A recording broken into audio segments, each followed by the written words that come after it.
Welcome dear student, how are you and what's your study is going on? So today we shall learn about the second chapter of nuclear physics. Previous day we talk about some basic properties of nucleus, that is isotope, isoton and mass number, proton number and also. Now today we learn about very interesting about nucleus or nuclear physics. If I question you that what is more stable nucleus? If helium, hydrogen, oxygen, carbon, iron, uranium, then if we asked you that what is the most stable nucleus, what is most stable nucleus and what is least stable nucleus, then what will be your answer? So without wasting time, let us start the topic, that is mass energy equivalence of nucleus and the nuclear binding energy, mass defect and also packing fraction. So we all know about the mass energy equivalence, mass energy relation or mass energy equivalence. This is proposed by Einstein, that mass is nothing but it is equivalent to energy. When the some mass disappears, it appears as form of energy, and the value of energy is the value of the mass is we can reduced by multiplied by c square, that is the velocity of light in vacuum, or we can in a many book it is written as E equal to mc square. Okay, so what is this means? This means that here m is the moving mass, that is if the particle is going with some velocity, then E equal to mc square. But what if the particle is rest? Is it possible to have some energy when the particle is rest or no? Yes, of course, it has some energy. If the particle is in some reference frame in which the particle is rest, in spite of rest, it has some certain energy which is called rest mass energy.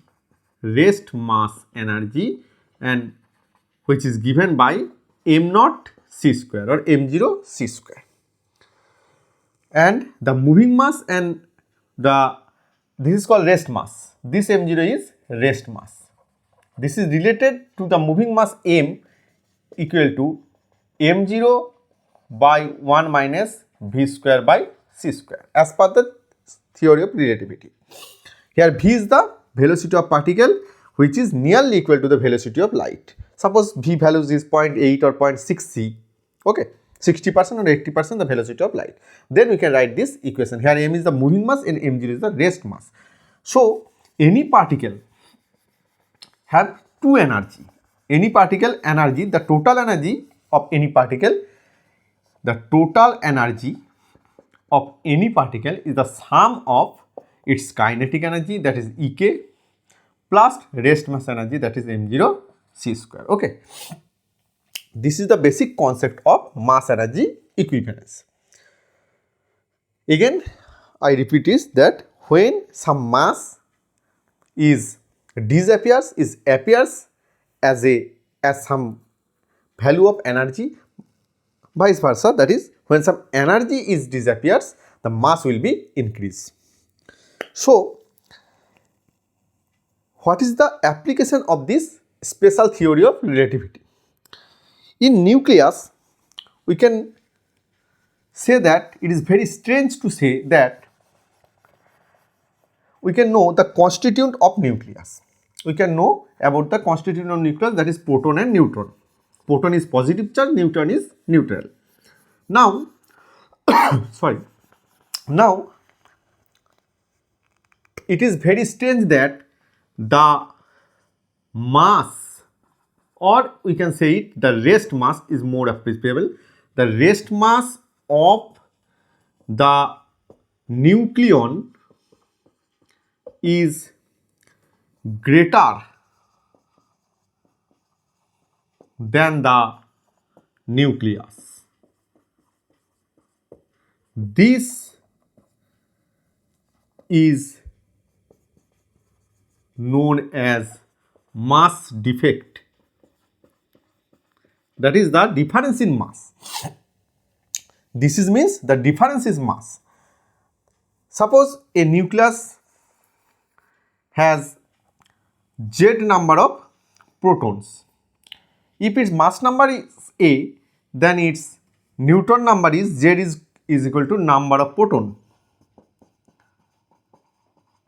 And A minus Z, suppose A is the mass number of the nuclei, so A minus Z is number of neutron. Then, and if M is the mass of the nucleus, mass of nucleus, then the difference of the mass of the nucleus and the sum of proton and neutron is known as mass defect. So, if we see the derivation of mass defect, we can know that suppose there is a nuclei whose mass number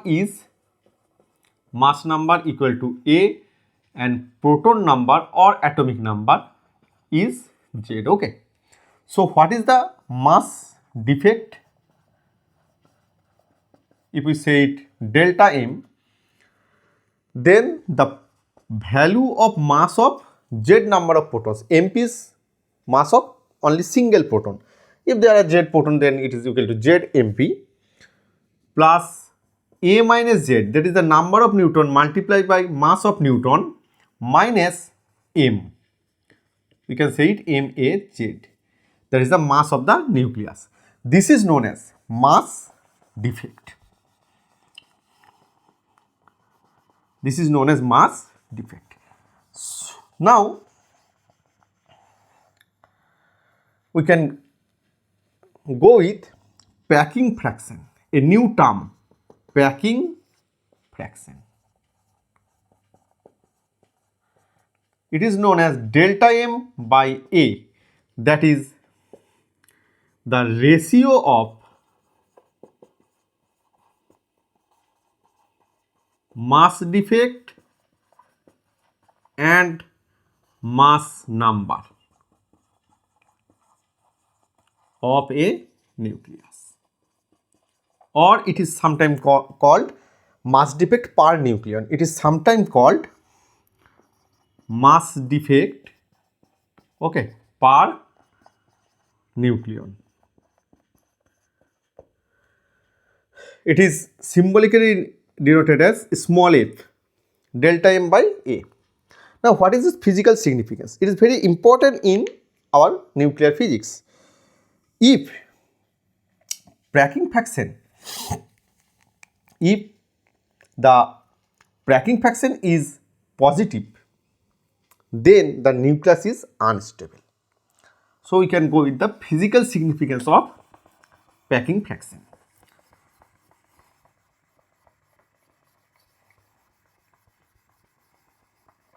If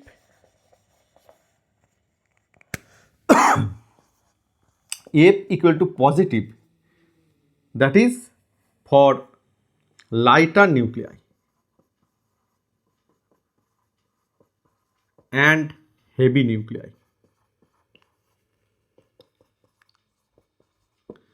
for which the mass number A is less than 20 to mass number A greater than 210. Mass number A is less than 20, that is for lighter nuclei, and mass number A is greater than 210, that is for heavier nuclei. The packing fraction is positive, which means they are less stable. This means they are less stable. And number 2, if packing fraction is negative, that is for mass number in the range of 20 to 200, 20 to 200, that is for middle nuclei, middle mass nuclei, mass number is middle between 20 to 200, then it is more stable, okay, then it is more stable. So cracking fraction, why is this more stable? Because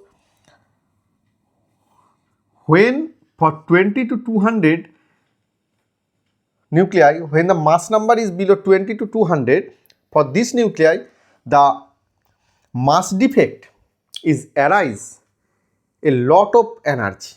Mass defect appears as a lot of energy. So this energy becomes bind the nucleons together. The delta M appears and delta E equal to mc square. So delta M appears and in some other and delta E, that is the energy, equivalent energy is released, which binds the nucleon together and it becomes more stable than very low and very high heavy nuclei. So it is more stable. So packing fraction is directly related to the stability of nucleus. Okay. Now we shall go with binding energy. What is binding energy? And what is mathematical formula? Binding energy, you know that binding means bound and energy is some work done. Suppose this is a nucleus and there are certain number of nuclei, that is proton and neutron, if the charged particle is proton and this is neutron. Now we want to separate this particle to the infinite distance, okay, separate this particle to the infinite distance so that they could not interact with each other. So what we can do? Now we have to do some work against their force of attraction.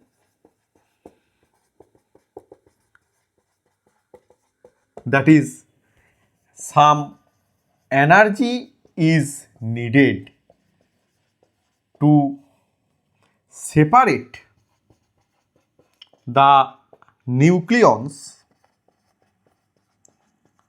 to infinite distance.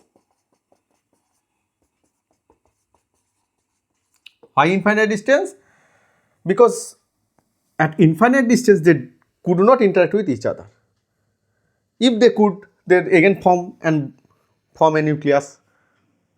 So our intention or our aim will be failed. So the energy required to separate the nucleons of a nuclei and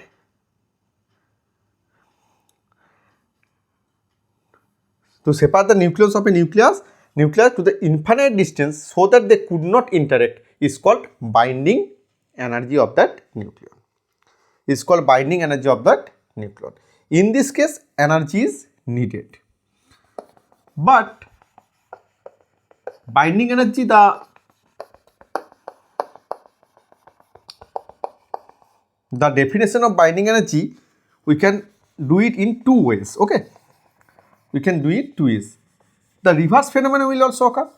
That is, when some nucleon are come together, suppose this is neutrons and this is proton.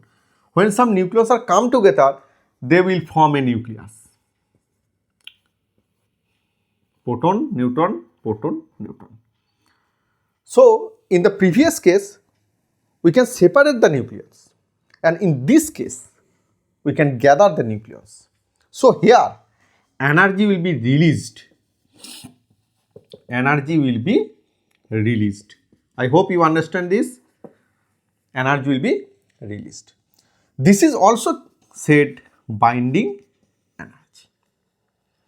Okay, I hope the concept is clear to you.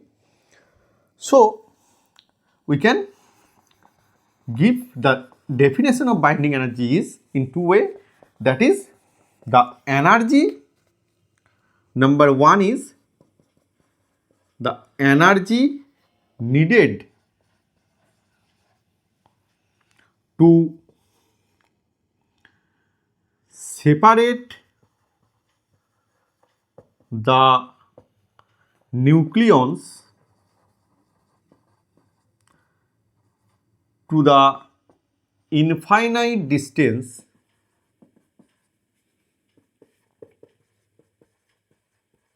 so that they could not interact with each other. Okay. And number two, the energy released when nucleons are come together to form a nucleus. This two will be the definition of binding energy. In exam, you must, not you may, emphasize the word, you must write the two answer. Okay. So we can know the expression of delta M, that is Z MP plus A minus Z Mn minus mass of the nucleus. Sorry. So binding energy delta EB equal to delta M multiplied by C square as per equal to MC square relation. Okay. So what we can get, ZMP plus A minus Z Mn minus M Az into C square. So this is the full formula and full value of binding energy.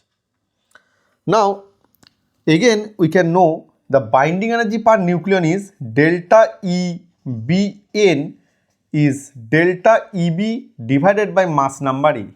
So the whole formula ZMP plus A minus Z Mn minus M Az multiplied by C square divided by the mass number. Okay, so you can consider the two terms, which is packing fraction and another is binding energy per nucleon. This is known as binding energy per nucleon. That is the energy required to separate only one nucleon from the nucleus and make it to go with infinite distance to separate only one nucleon. That is, binding energy divided by mass number gives binding energy per nucleon, and mass defect by mass number gives packing fraction. We know the importance of packing fraction, that is, it is directly related to the stability of the nucleus, that the nucleus is more stable or less stable. But the binding energy per nucleon has a great importance. We shall discuss it with a graphical plot.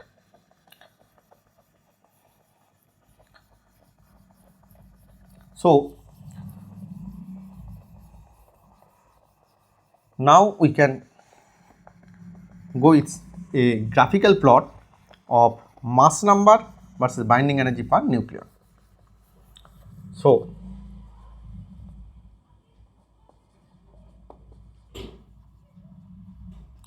binding energy per nucleon curve, very important for your upcoming exam.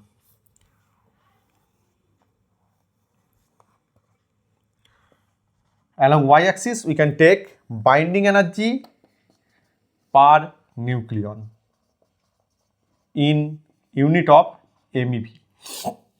And along x-axis we can get the mass number, okay. A. So starting from 0 we can get defined value of mass number, that is 50, 100. Okay, we can write the mass number in below, so that mass number A 150, 200 and so on.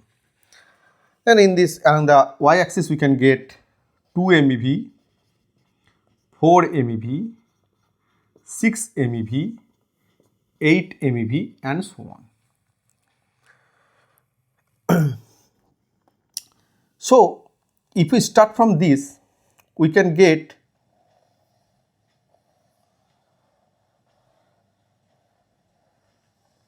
this type of curve,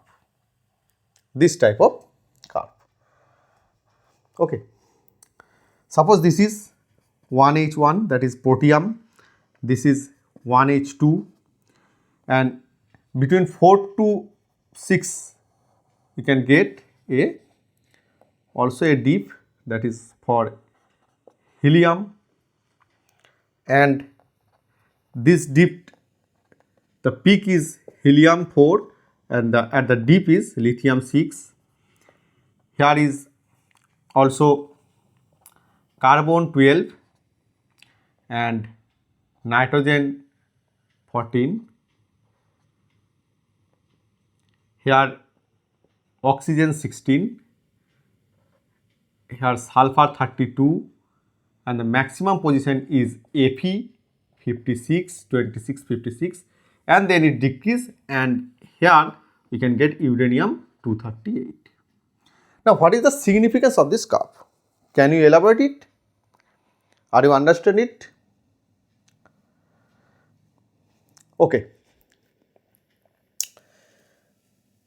In the range of 2 to 20, okay, in the range of 2 to 20 mass number, that is for hydrogen, helium or below the calcium, 2 to 20 means from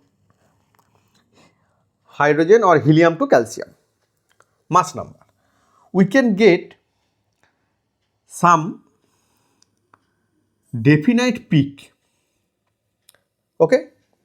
Here we can clearly get some definite peak and dip, where the peak occurs for helium, for carbon, for oxygen 16, and dip occurs for lithium, nitrogen and so on. So here we can get some dip, here we can get some peak. Now what is its significance?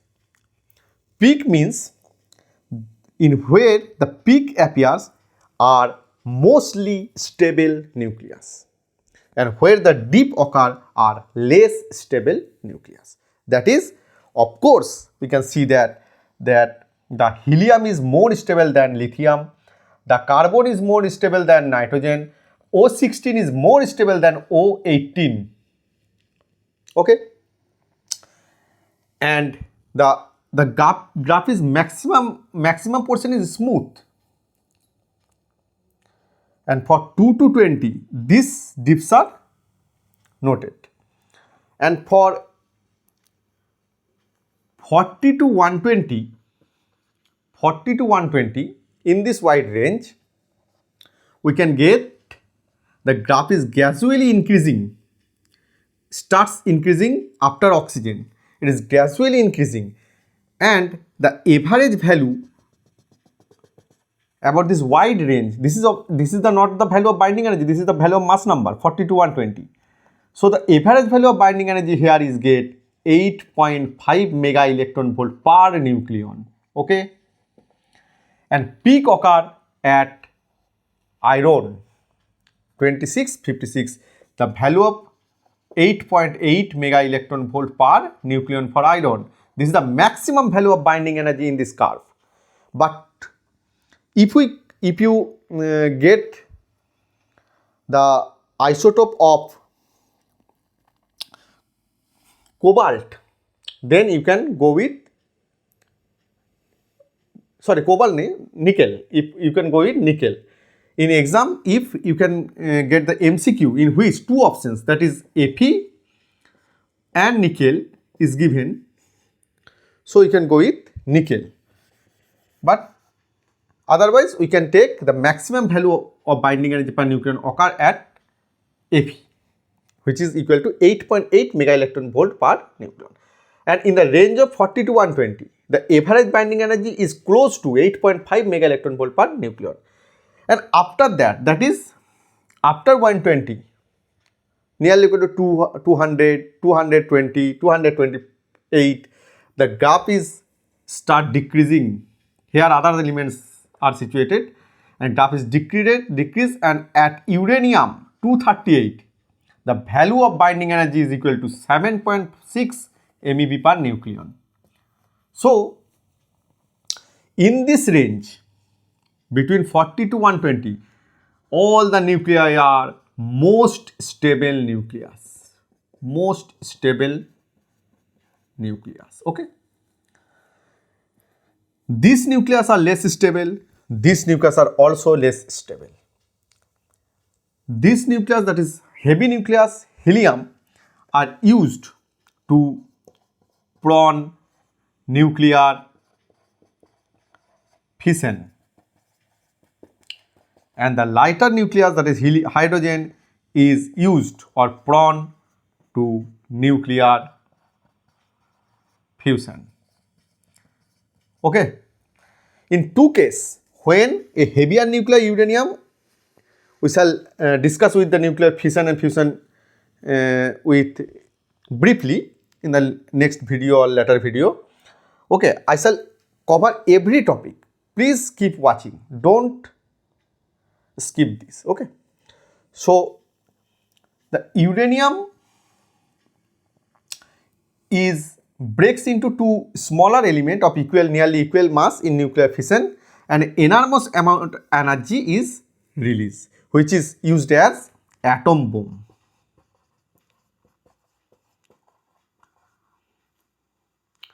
And for lighter nuclei, the lighter nuclei are added to make a heavier nuclei, and here also a large amount of energy is released, which is equal to hydrogen bomb. Atom bomb and hydrogen bomb are not the same thing. Atom bomb arises from nuclear fission process and hydrogen bomb arises from nuclear fusion process. This is the splits a heavier nuclei into two intermediate nucleus, and this is gathering or added up lighter nuclei and get the heavier nuclei. So, this is the importance of binding energy per nucleon curve. Okay. Now, we shall go with a numerical, and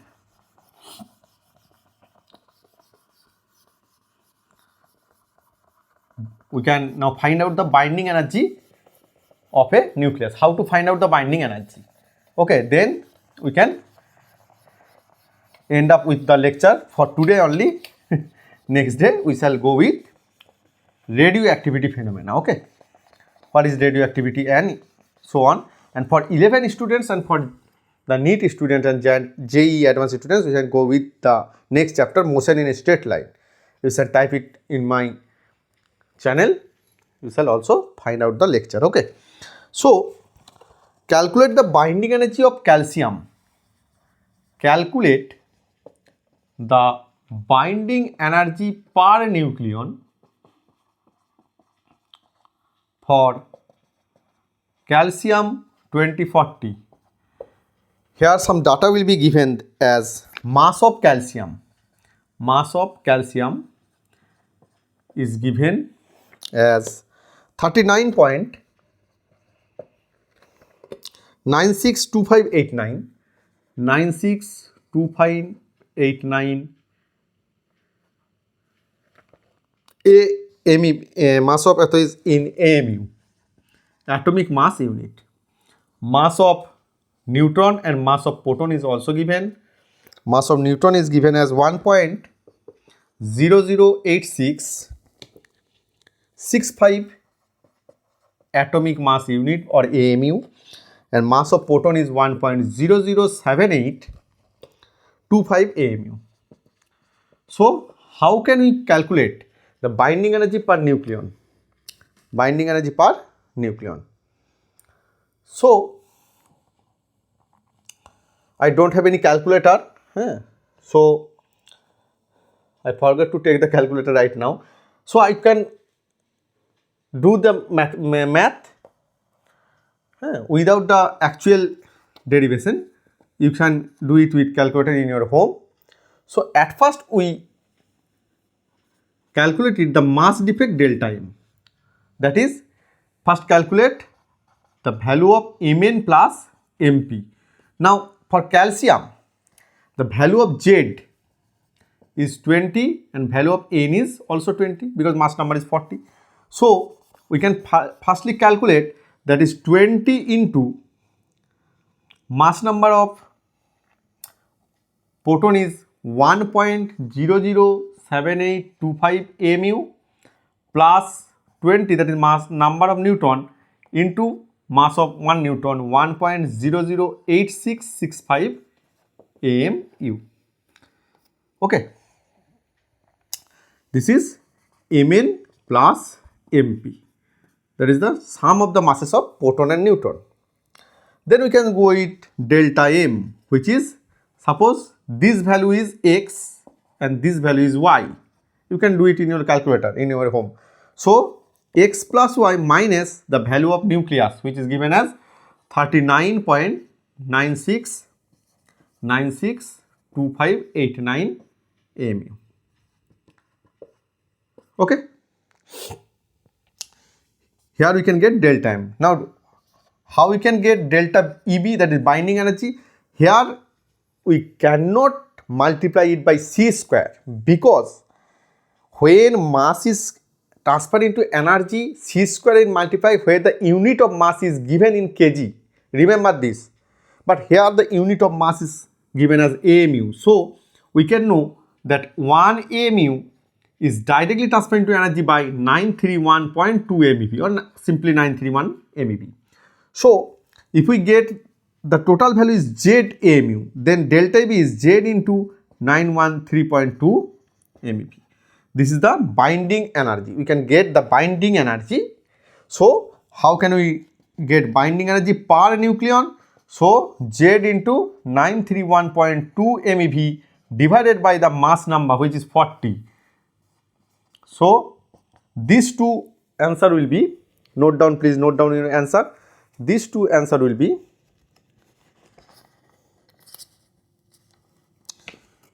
given as binding energy is 341.87 MeV. This will be 341.87 MeV, and mass of nucleon is 8.547 MeV. Okay, please do your math in your copy and send me in my comment box if you do it or not. Okay, next day we will go with radioactivity. If you like my channel, please watch the notification bell. I will do the whole syllabus. I will cover the whole syllabus 11, 12 in my lecture video. My channel is very new, so I am trying to doing best every day. Okay, so please subscribe if you like my video. Thank you.